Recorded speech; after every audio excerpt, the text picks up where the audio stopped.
Well, I think there's some discussion that we need to have, yeah. You've got a long list of questions here. I mean, is this, are you at all optimistic that these can be satisfactorily answered and to get you on board with this idea? I think the question is, Jim, is that there are questions that need to be answered. And before we move forward, and to answer those questions will determine, I believe, what's going to be the state's obligation. It started out $250 million. Then it went to $400 million. Then we asked the federal government for $543 million. They came back and gave us $400 million, and they had a caveat on that. They said, by the way, if you're not successful with what you do and you don't complete this project, whatever the $400 million you spent, you've got to pay back to us, which is reasonable. You can understand that. So with that in mind, and with all as I travel around the state, and people are saying, what are we doing with this railroad? Is it really going to be a high-speed rail, or is it going to be a slow-speed rail?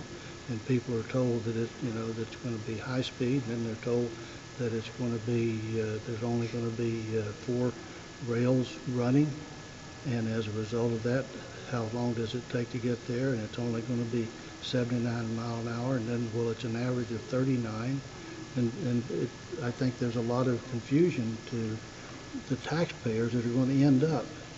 This $400 million will get us started, as the governor said. It would be a first step. But then what happens after the first step? Where's the money come from for subsidizing from there? Does it come from ridership? Well, probably if you're going from Cleveland to Cincinnati to watch a ball game, you're going to have some extra time there, because you're not going to be able to go back and forth and in one day and see that game, or even to go there and do the shopping and get back. So I think there's a lot of questions.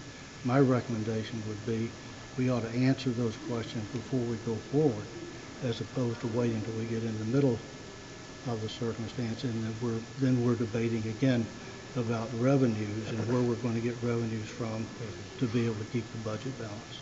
Is the administration gearing up for a controlling board request on this? Is that what prompted this? I mean, have they indicated that they want, like in the near term, to go to the controlling board for this money?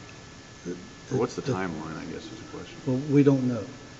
I don't think that's, the reason that we're asking the questions is because we've heard statements said about the rail, and so we know at some point in time, with the federal money being available, that there's an opportunity. So why we need to have some dialogue, and we're not having. So these questions, I think, certainly set forth a dialogue, and it helps us by looking at the study.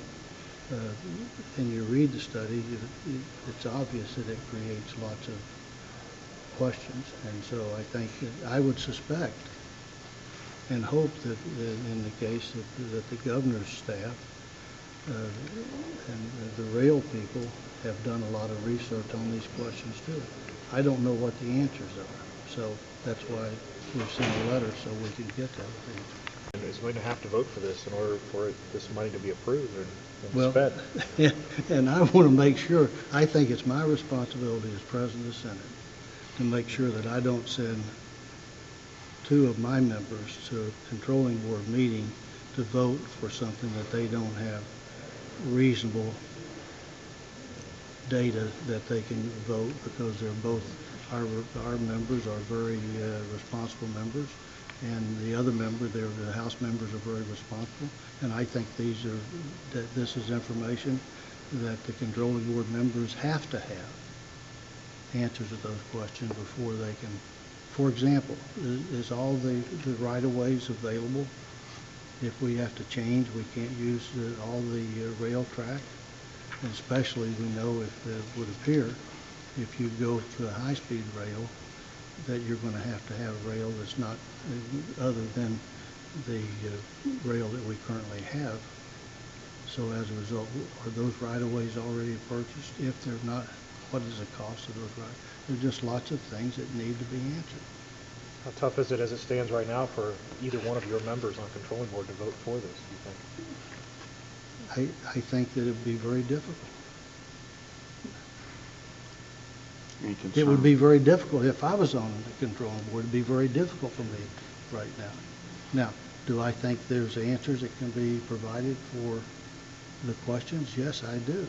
And I think we ought to have that dialogue. I think the taxpayers of Ohio have a right to have those issues answered before we start going into this issue. With the people lots of people I talk to, and I don't take formal polls, of course, but I talk to very few people that are excited or even interested in that rail system. But I do believe that it's properly structured, that a rail system can be beneficial to Ohio, but we need to do it the right way. We need to do it fiscally responsibly. You've seen a lot of construction projects in your years here in the legislature. Can the state really build this for $400 million, and will it really only cost $17 million a year, do you think, in subsidies to keep it running? That's why we're asking these questions, because by asking the questions, it would not be an assumptive answer on my part.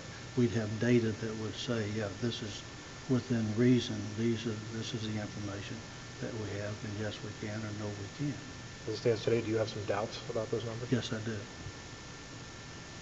Any concerns that this could turn into a political football in an election year? I mean, they come to you guys, you say no, you're obstructionist, you're anti-jobs, anti-development, et cetera.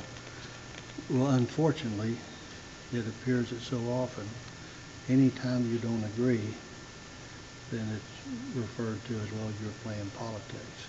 And I can start back from when we had discussions, as you know, with on the video lottery terminals and so forth. There was no politics being played in that. There was no politics being played when we had the discussion about raising the taxes in relationship to freezing the income tax reduction that we had in the plan. So each time it appears, I believe that, as I understand our responsibility and the Constitution, that there's a separation of power for a specific reason, that the legislature is responsible for questioning, and as is the administration responsible for questioning what each of those entities are proposing to do in relationship to making our state the best state it can be. And you've got to ask those questions, and that's what we've done. It's not intended any way, shape, or form for politics.